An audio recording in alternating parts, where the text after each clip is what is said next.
Hey, brand builder, Rory Vaden here. Thank you so much for taking the time to check out this interview. As always, it's our honor to provide it to you for free. And wanted to let you know there's no big sales pitch or anything coming at the end. However, if you are someone who is looking to build and monetize your personal brand, we would love to talk to you and get to know you a little bit and hear about some of your dreams and visions and share with you a little bit about what we're up to see if we might be a fit. So if you're interested in a free strategy call with someone from our team, we would love to hear from you. You can do that at brandbuildersgroup.com/podcall, brandbuildersgroup.com/podcall. We hope to talk to you soon. Hey, everybody. Welcome to the Influential Personal Brand Podcast. AJ Vaden here. Super excited to have a conversation around something that everyone is talking about and continues to talk about. And so we're going to continue that conversation here today on the topic of AI and your personal brand. And so before I introduce my awesome guest, Kyle Stout, I want to tell you guys just a couple of reasons why you want to stick around for today's interview. So here are some things to ask yourself. And if you have the answer is yes to any of these questions, then this is an interview custom designed for you. Number one, do you want to use AI better? If you answer yes to that, stick around for this interview. Do you want to figure out better questions, better prompts to be putting into AI to get what you actually want? If the answer is yes, then you want to stick around. And if you want to talk about how AI can improve your email marketing, content marketing, or anything else that you're doing online, then this is probably the conversation that you want to stick around and listen to. So without further ado, let me introduce you to our guest who's going to make us better, not only at using AI, but also becoming better email marketers for everything that we're doing in our business. So Kyle Stout is the founder of Elevate and Scale, which is a marketing agency that helps with direct-to-consumer brands improve their revenue and put their sales on autopilot. Who does not want that? He's also an expert on using email marketing to increase revenue and leverage AI to help you scale production. Kyle, welcome to the show. Thank you for having me. Yeah, this is going to be a great conversation. I know everyone's been talking about it. Everyone continues to talk about it. And I feel like the same questions continually get asked from everyone in our community, everyone in our audience, which is, how do I become better at using AI? And so I would love to hear a little bit of your backstory about how you got to where you are. And how have you learned so much about using AI in the most efficient and effective way? Okay, so my background is in copywriting, and there have been a lot of these AI copywriting tools that have been out prior to what everyone now knows as like ChatGPT and that level of AI. And honestly, they weren't really very good. But I was always kind of keeping an eye on it just because I thought, well, it would be really useful if it was really good someday. And then ChatGPT, of course, has changed everything, and all of the new, technology that's come about since then has changed everything to where now you can actually get really good copy. But what I have found to be the most important thing for getting not just copy, but the best outputs in general from the AI tools that you're using is the detail in the prompts that you give it and being specific with what you're looking for in an answer, as opposed to just asking a very broad question, because you have to think that, okay, while this AI is very smart, it's considering so many different possibilities of answers, like way beyond what we would ever consider in our mind. And it's trying to come up with this, generalized response that will cater to all those things instead of honing in on the specific, variables that you really care about. Yeah, I love that. And I think that's, well, one, I love that you have such a strong background in copywriting, because I feel like you still have to be a copy editor to use AI well. And I just know from our community at Brand Builders Group, we've got, 750 monthly members. And one of the biggest struggles that people still have is copywriting. And most of the use cases that we're encountering from our community, and even just increase from this podcast, is, man, where do you find good copy? How do you write good copy? Who can do it affordable and make it quality? And so I'd love to hear your take on just the AI generated copy as a copywriter, because I think what a lot of people think is, oh, this is going to solve this problem I have, or it's going to replace, all of these people. And it's like, I don't agree with that. So I would love to hear your take on being a copywriter and using AI.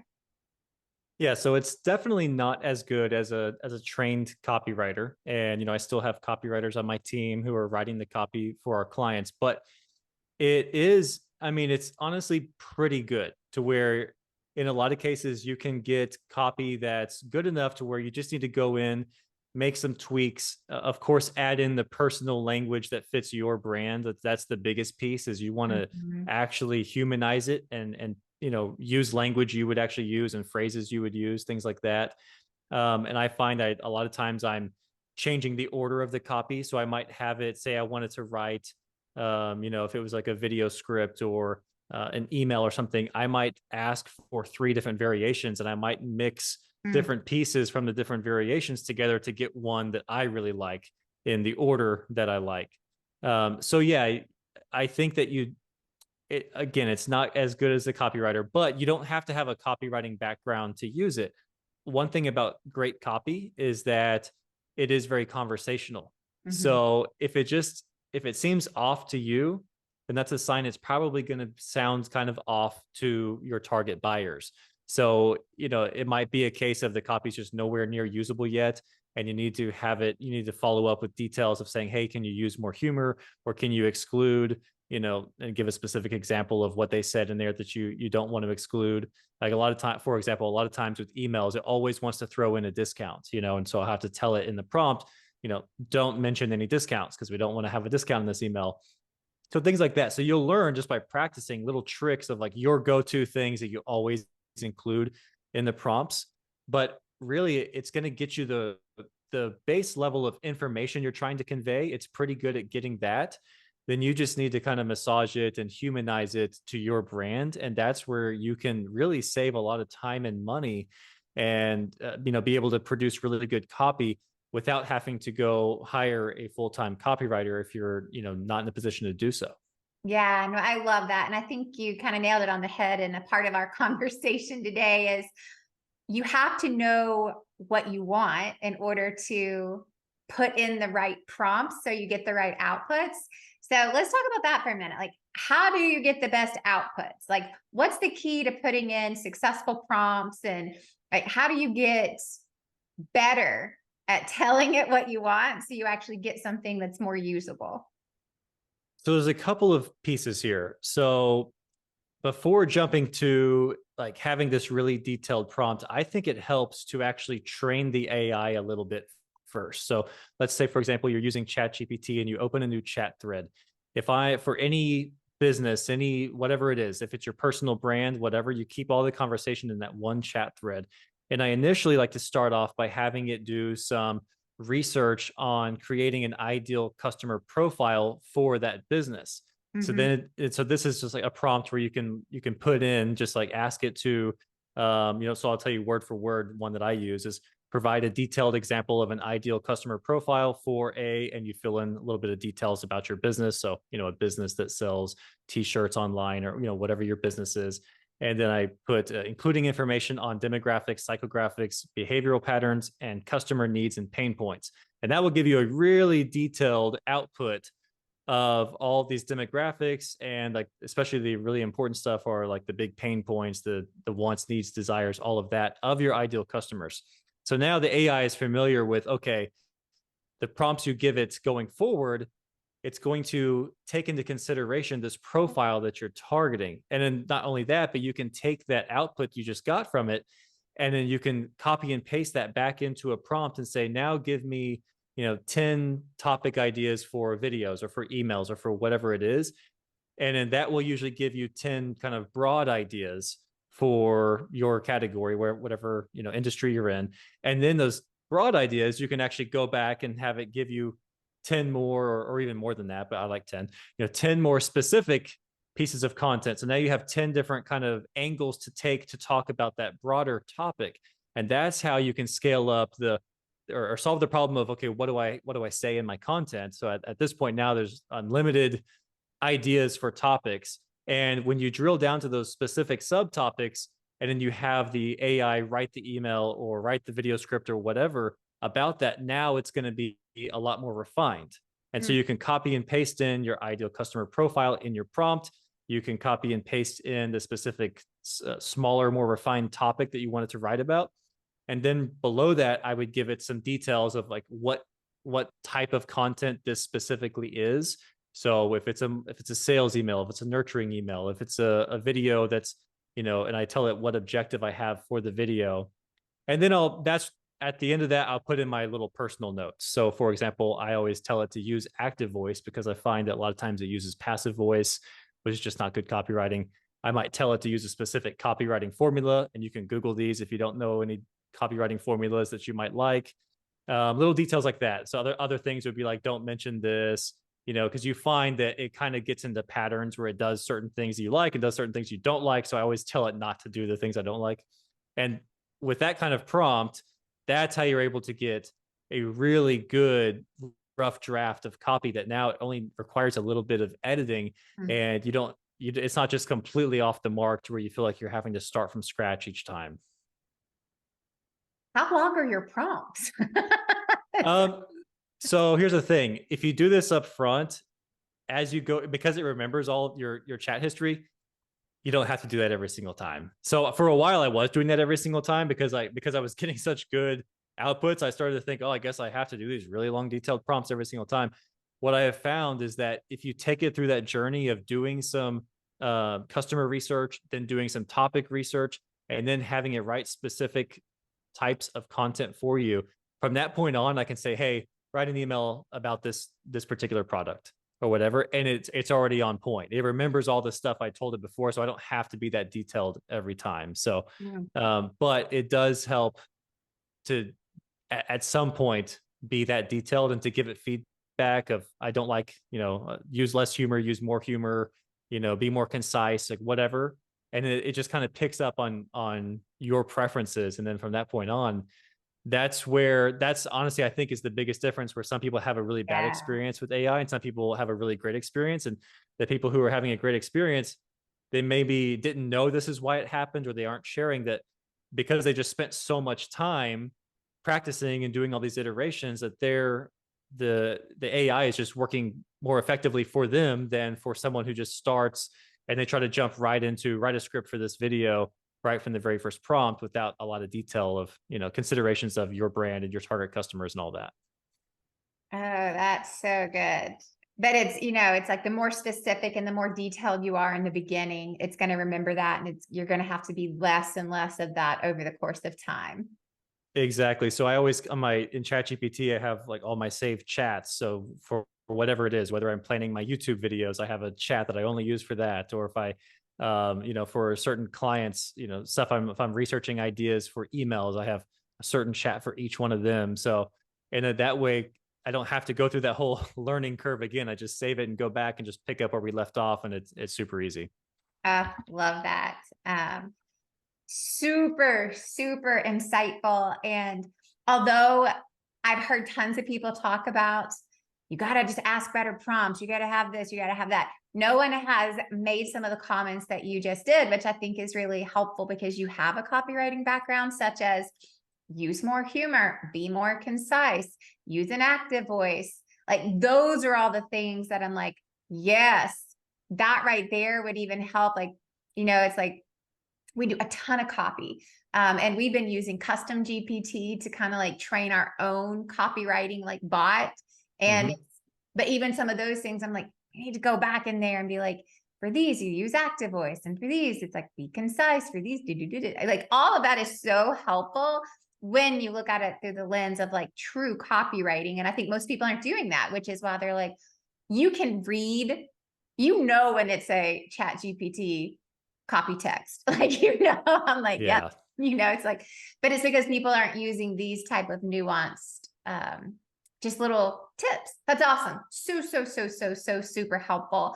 So that kind of like leads me to my next questions, which would be, what do you think are some of the strengths and weaknesses of using AI to generate, content and, and I would say just content in general, but then super specific to email marketing content?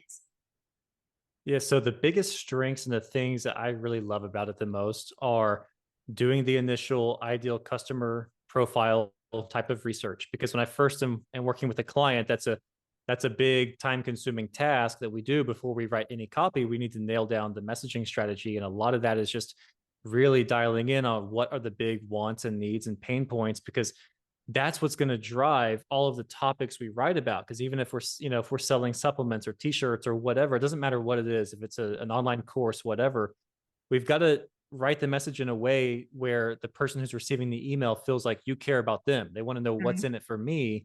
And so you always want to frame it around those things, that those desires and those problems that never go away for them. So that's the first part. Just saves a ton of time and helps us be, really thoughtful and strategic with that.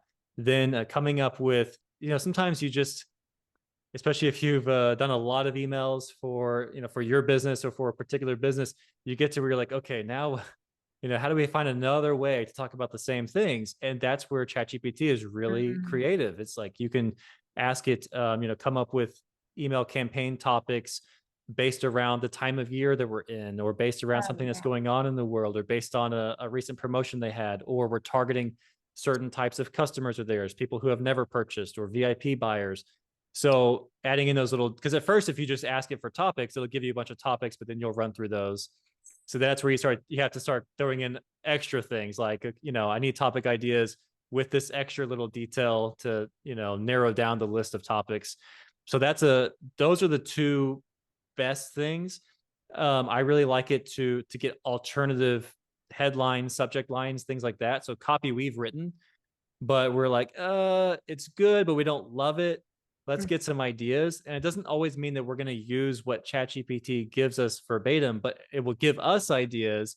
I'm like, oh, I like that thing. I didn't even think of taking that angle. And I'll write my own version of it based on what I got from ChatGPT, but I would have never got the idea in the first place if it wasn't for ChatGPT. So those are the things I use. If those are the things I would say are the biggest strengths that I have found personally, and also just saving time and all the processes. Actually, I guess that's the biggest strength.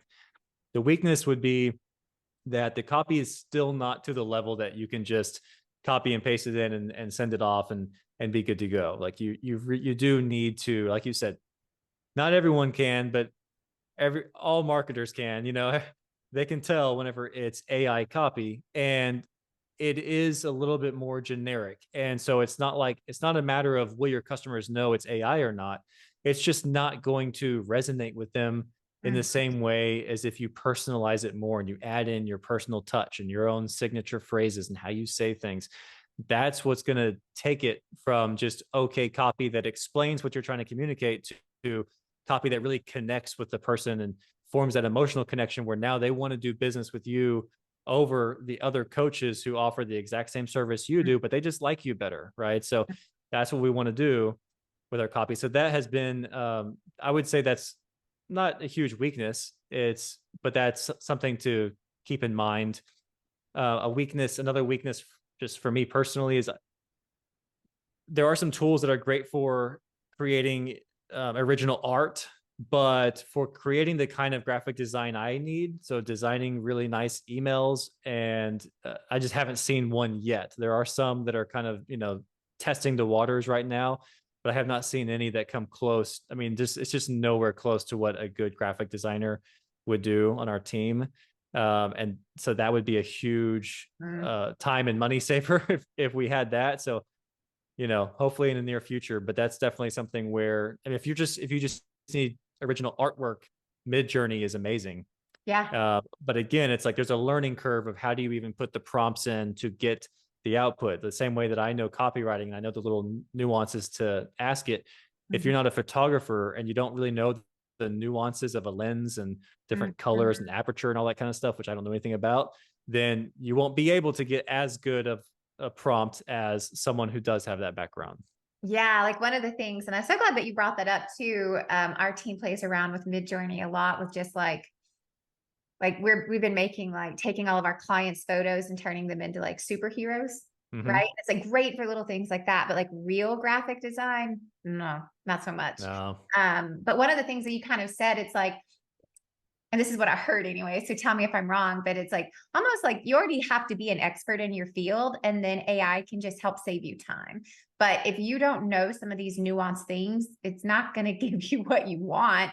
So instead of, you don't have to be a copywriter, but you still have to be able to copy edit, right? It's like, Yeah, you know, that's exactly how I feel about it. So a lot of people they feel threatened by AI, and I'm not saying it won't completely eliminate marketers, right? So it's possible, but for the time being and in the near future, what it looks like is it's just going to make us way more efficient and yeah, effective at what we do. And like you said, so a good copywriter with AI is going to be way better than someone who is has no copywriting background using AI. And they're going to be way faster than a great copywriter who is not using AI because they're just not mhm, saving as much time, right? So mhm, it's definitely a tool to be used. And I would say though, I think copy is a little bit easier for someone to pick up with no training in copywriting versus the visual side of graphic design because it's like most people. I mean, we talk every day, so like yeah, we have an idea of how we would like our company to communicate to us and how we would like to be communicated to versus photography and graphic design is a lot more technical in nature, and if you've never had any experience with it, you would just never even learn the terminology. So I definitely think it's easier for the average person to pick up the copy side of AI. yeah. And I love that too, where it's, well, I have a question. Do you think that using like Chat GPT and other AI sources is going to allow copywriters to lower their prices because now they can do more volume? Well, so yeah, I think it's going to affect different parts of the market. So you definitely will have a lot of those people. You'll have a lot of those services where it's going to be high volume, low cost. Mm-hmm. They're, because of that price point, they're not going to be able to put as much time into editing it, right? And the same thing on, I think there's going to be probably a higher premium for the truly artistic copywriters who don't use any AI at all. And there's going to be the rest of us in the middle, which is some combination of both. And it's really, for what I find with clients, is they care about the quality of the output. Yeah. They're not really. I thought people would not like the idea of us using AI. I found that their attitude is, well, if you're not using AI, you're like, are you really even keeping up? Are you going to be able to, keep up? Are you going to be innovative and be able to help us keep up with everyone else? And they don't seem to be like bothered by it at all, as long as the final output, which is the emails we're creating for them, as long as they like those, they Mhm. like how it represents their brand, they're performing well. They never really ask questions about that. Yeah, no, that's interesting. I think our response has been, right nor wrong, is yeah, I'm still happy to pay your full prices, but can you get it done faster? It's like if you use AI, can you just get it done faster? It's like instead of it taking, 3 weeks, I'm like, how about like next week? Hmm. Maybe unrealistic, but I think those are some of the expectations that we're seeing in the marketplace too, of like it's requiring people to speed up, and that's not always a good thing. I don't always agree with that, but it's definitely creating that higher level of responsiveness and speed, um, potentially at a lower quality product, potentially. But I still think, yes, it's going to be a huge time saver. And for the people who can't afford that, it's if you learn how to ask the right prompts, you're going to get something that's usable, which I think is the end goal here for people as they're, trying to get all the things done and they're on a limited budget, which most of us have budgets. So super helpful. So I want to kind of expand beyond AI before we run out of time, because I could talk about this for a really long time because I find it fascinating. But I would love to just talk about email marketing in general. I think this is one of those things that over the last few years, at least in our circle and our community, that people have kind of stopped talking about. I think there has been such a unbelievably heavy focus and emphasis on social media that people have stopped talking about the value and the importance of your email list and email marketing. And at least for us, we find that we would much rather have a bigger email list than a big social following. I care much more about our email marketing than I do just having a new, social media campaign. I'm not saying it's not important, I'm just saying, I think there has been a devaluing on the importance of your email list and email marketing in the digital landscape. And I would love to kind of just be like, let's talk about the importance of your email list and the importance of email marketing. And let's bring it back to, hey, don't forget, all this other stuff is not yours, but your list, that's yours. Exactly. That's really what it comes down to, or comes back to for me, is that your email list is really the only channel that you own and control where you can directly communicate with your leads and customers versus social media. And so to your point, the two things I see the most often as far as, why do people neglect email marketing is, one, they're just, there's so many new and sexy things out there with social media and AI and all this stuff that they know, like, email has always been there. It's always going to be there. I'll get to it at some point. And so they think that, and they haven't actually personally seen firsthand how valuable it can be. So it's a lower priority for them. And then for other people, I think that it's just kind of taken for granted. Like they maybe they have been doing it, but they didn't realize that they haven't been strategic about it. So maybe they do a monthly newsletter, and so they're like, yeah, we have a list, and we don't really generate very many sales from it. So they've kind of written it off, but they never really did the deep dive into, okay, what can I actually do with email? Mm-hmm. Whereas they did that with everything they did on social media. They were just a sponge and they wanted to learn everything, and they didn't take that same attitude with email. So they haven't gotten the same results out of it. And, I mean, truthfully, social media is awesome. And a lot of businesses have built their businesses off of social media, and they get almost all of their sales from there, if not all of their sales. And so they might be thinking, why do I need email? But I can tell you on the other side, so like with the types of businesses we work with, email typically generates 30 to 60% of their total revenue. Mm. And it's a lot easier to do than social media. It's a lot cheaper to do than social media, and it's a lot more reliable month to month. And you don't have to worry about, all of a sudden they make a change in the algorithm and now your people aren't getting your content as much, or you have to pay more for them to see your content. You don't have those issues that you have on social media. Yeah, no, I love that. And you said something that I want to dive into is people don't know what they can do with their email marketing. So what can people do with their email marketing? I would love to kind of bring this back to the focus of, what we talk about at Brain Builders Group, because it's a huge part of our business. Like, I think less than 1% of all of our clients come from social. It's like we track all of that so super diligently. Now, most of ours come from podcasts, but it's so interesting of how we're tracking it. But if we were to go to our email engagement and our email, it's like so monumentally more significant to us. So what can people be doing in their email list with email marketing? Like, what are some of the things that are really working? So the first place every business should start is, I call it optimizing your sales process, which is really just creating all of the automated email sequences that make sense for your business to get someone to go from being a stranger to being a customer. So what you can do is just first audit your sales process. So if it's, say you're a coaching business and people typically they land on your site, they sign up for some sort of lead magnet, or maybe you don't even have that. Maybe the process for them to become a client is they have to first do a sales call, and then maybe there's follow up where they make a decision on the call and they sign up, or maybe you have a webinar they have to go to before they get to the sales call. Whatever your sales process is, map it out step by step. And in your analytics, look at how many people make it to each step. And then there's going to be typically at least one area where there's a major drop off, where lots of people make it to the webinar, but very few sign up for the call on the webinar. That's going to be the first place where, if you put in an automated sequence to do follow up right there, where you're going to get the most immediate return on your effort, because there's just a lot of low hanging fruit. But ideally, you want to have that follow up in place in between every single step in your sales process. And what it does is just more follow. You're giving them relevant information for where they're at in the sales journey. So depending on the software you're using, for example, if you have a webinar or a free training, typically you're going to have a pitch at the end. You might have some value content for most of it, and then you have a pitch at the end. And if you're using the right software, you can see if people make it to the end or not.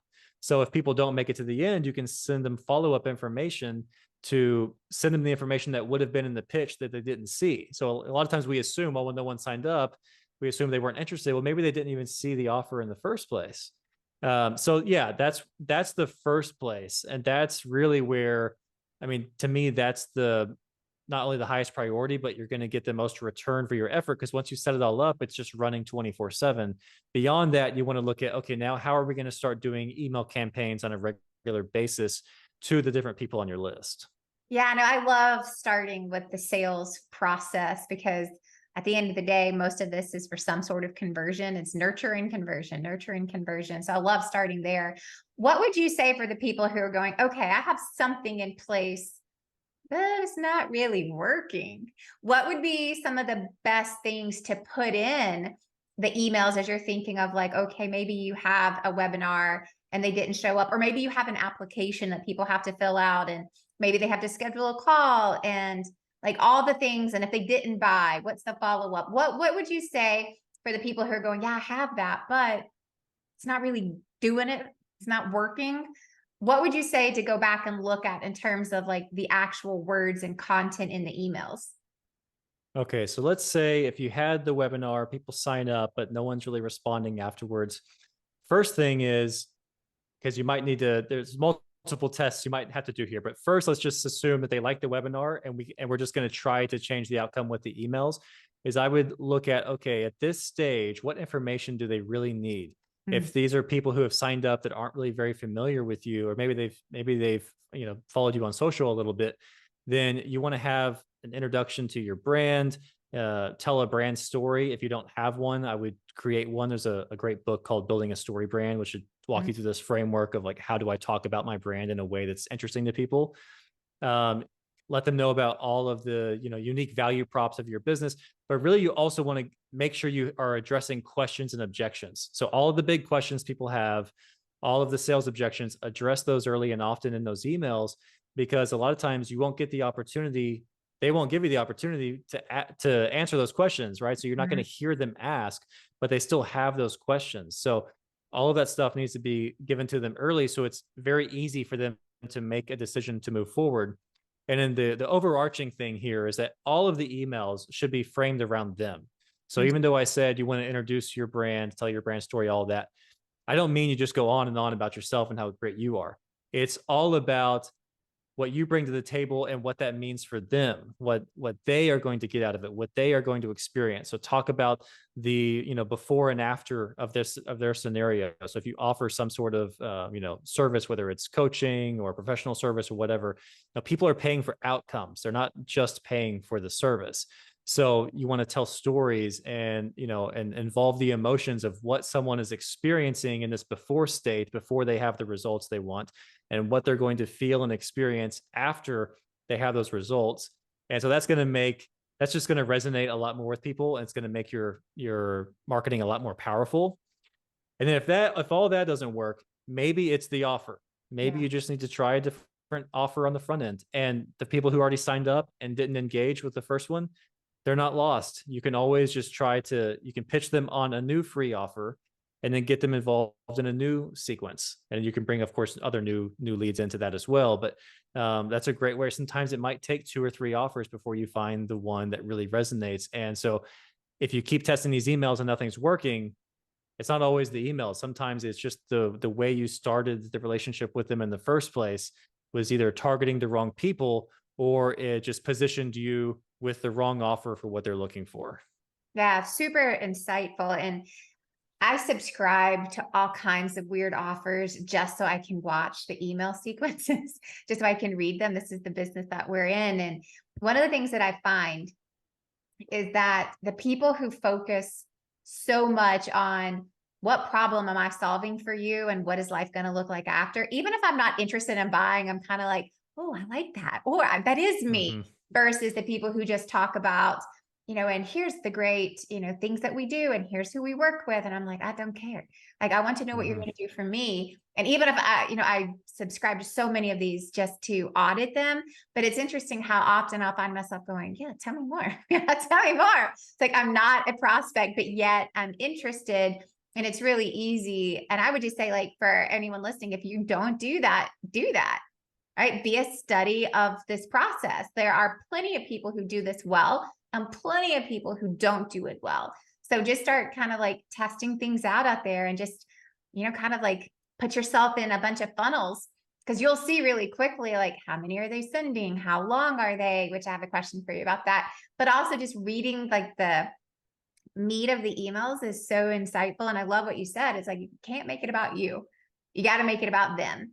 And that's where looking at the analytics makes a big, big difference. Yeah, definitely. Okay, so here's this is an ongoing debate in our company about email length. And there's two schools of thought on this. And I'm probably much more into telling them exactly what they need to know, what they need to hear, and nothing else. And my husband, my business partner, loves to tell them all the things. And so I'm going to use you as our tiebreaker here. What would you say that you're seeing in terms of trends when it's like, how long should the email be? So what I would say is the rule of thumb is to be concise. Like, more often than not, lean towards keeping the emails short and to the point. But I will say the emails we do tend to be longer on average. They tend to be a little longer. But it's more challenging to have a really effective longer email because you have to hold their attention for longer. So it depends on what you're selling. So for a personal brand, I actually prefer just text only, shorter emails. Keep them brief, keep them specific around a specific topic, one call to action, and keep it pretty simple. And if you don't get to cover everything you wanted to, just send another email later to take that other angle. Just because, again, people have short attention spans in the personal branding space, whether you're a coach, you're a consultant, whatever it is, they really, really want to know about you. And like they want to, it's not just about your service, because you probably have, insane competition, whatever you're offering. There's a ton of coaches and consultants. So it's not always just about your unique mechanism. They have to relate to you.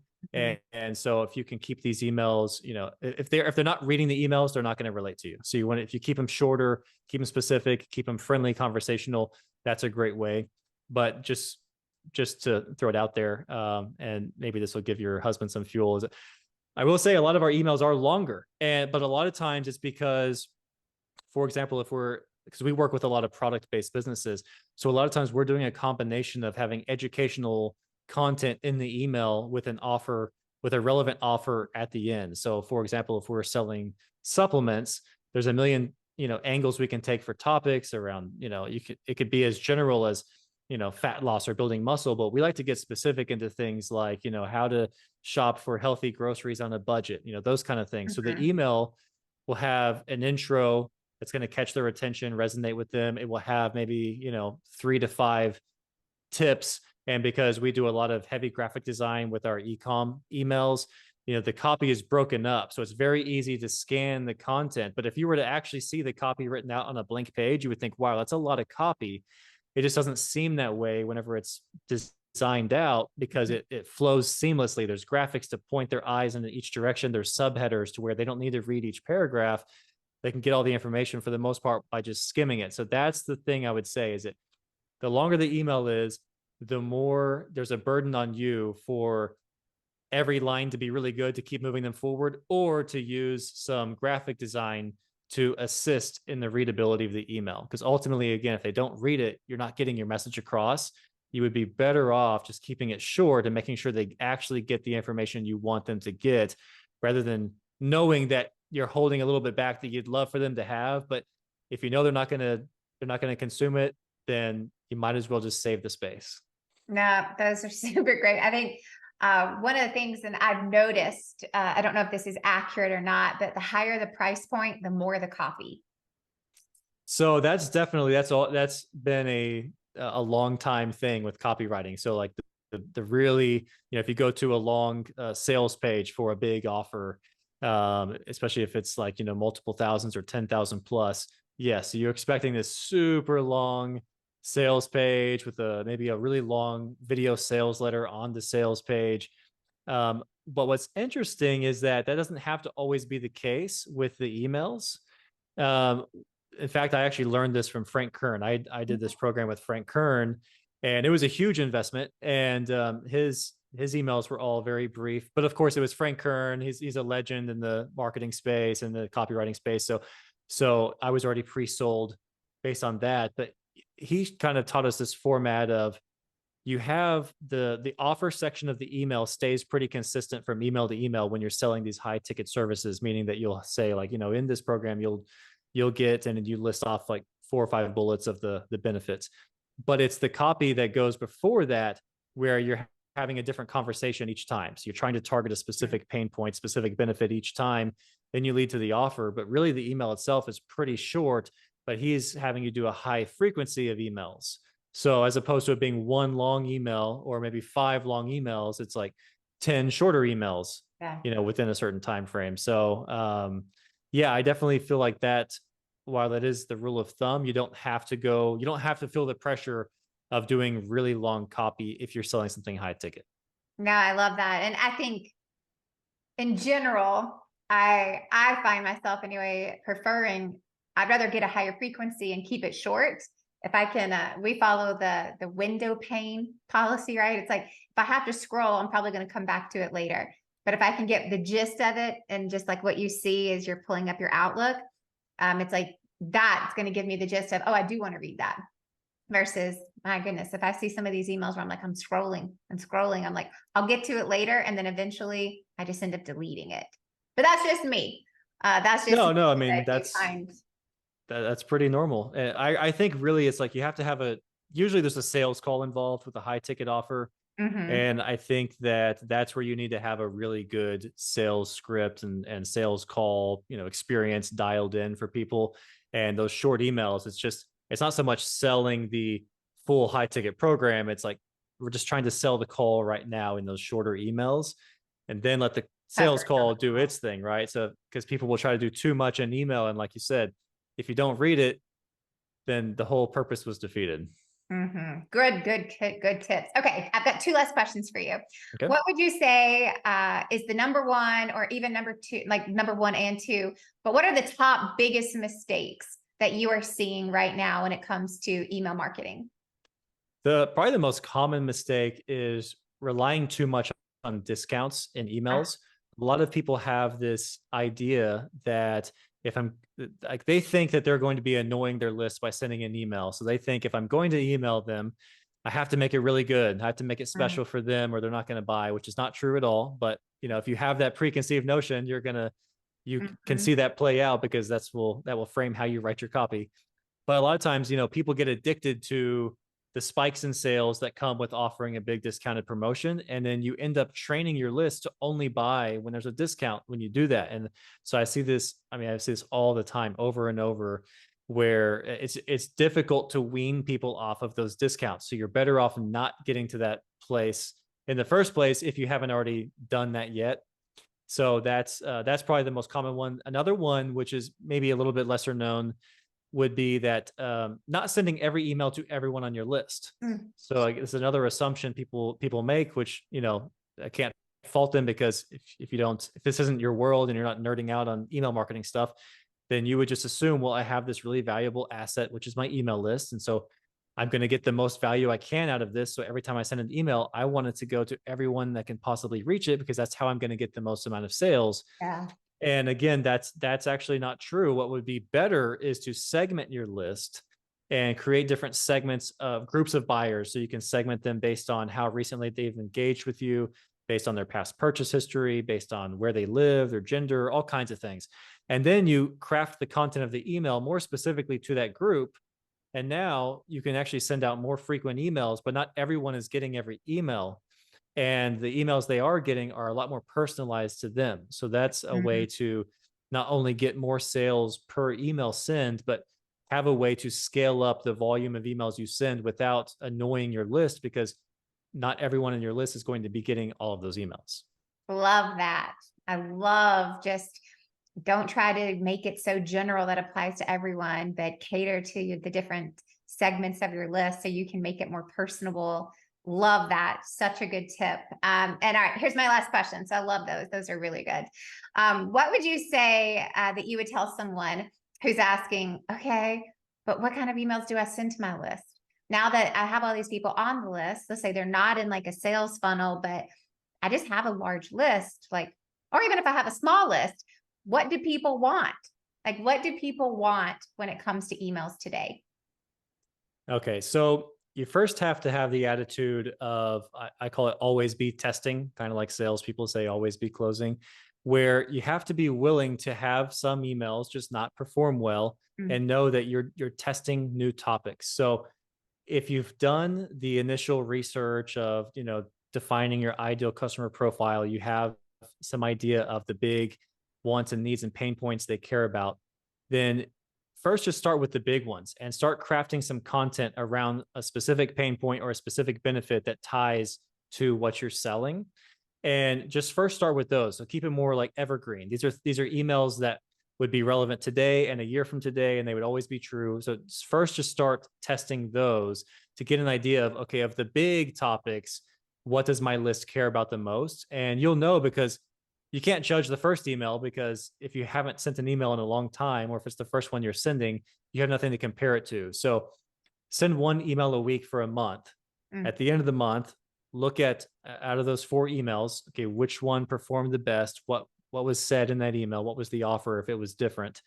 And then the next month, keep that same type of topic in rotation, but try talking about it from a different angle.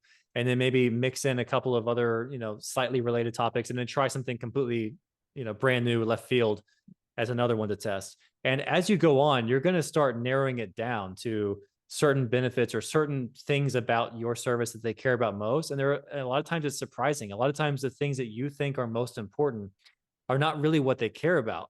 And so that's where a lot of times we have to give them what they want before we mhm. can give them what they need. Because again, if you're selling a service, you know what they need, but a lot of times people don't want what they need. They want what they want. And that's usually like, faster results than what are realistic, or, Mhm. whatever. It's like, so those emails, especially if you can give them tips that give them quick wins, that's a great way to win them over.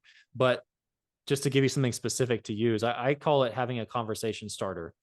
So it's just, you start the email around a specific topic. So I'll go with, I always use supplements as examples. So well, let's just say jewelry, for example. If, let's say you're selling jewelry, a specific pain point might be that people have a hard time defining their style.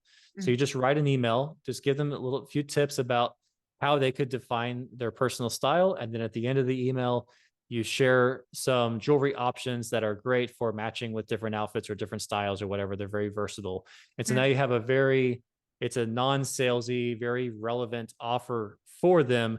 And if they're not in the market to buy today, they at least got those tips, and hopefully they learn something interesting. So they'll keep coming back to open future emails. And if you just take that framework and that attitude and just test different topics each time, after 2 or 3 months, you'll have a pretty good idea of what works for your list and what doesn't. Love that. I was just even like, as you were talking, thinking about fun and creative ways that, um, just thinking about our list, even at Brand Builders Group, of, we cater so super specifically to people who are trying to build their personal brand, to increase brand awareness, for lead generation, or speaking, or writing a book, of even doing something that would be super heavy incentivized for just people who are in the book stages of, want to know how to sell this many books. Here are the 10 things you can do right now. And that would be a super easy thing, just as you were just even talking about that, about how to re-engage people, that we're not doing. And so See, again, it's just those little reminders of like, oh yeah, like we should do that. yeah, that's it. And that's exactly what I'm talking about, where the tendency is to, oh, we need to tell them every single time about the book part and about the public speaking part and about everything else. And what I always tell people is, well, you can do that sometimes, but hone in on one specific thing at a time. And when you see the reaction to it, you Yeah. start to learn which aspects of your offer they really care about most. And then you can just lean into that more. Love that. So awesome. What an amazing conversation.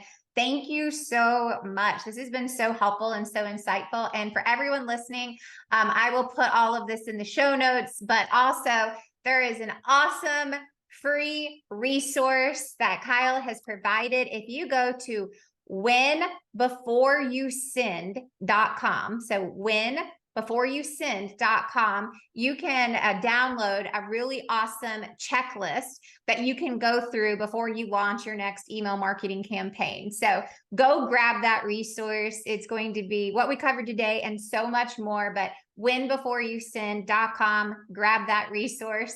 And also, if you want to learn more about Kyle and his business, go to elevateandscale.com. And Kyle, if people just want to follow you on social media, where should they go? Yeah, the best place would be my YouTube channel, which is Elevate and Scale. Elevate and Scale. You got it. Kyle, thank you so much. This was so awesome. So many awesome tips. And for everybody else, stick around for the recap episode, and we will see you next time on the Influential Personal Brand.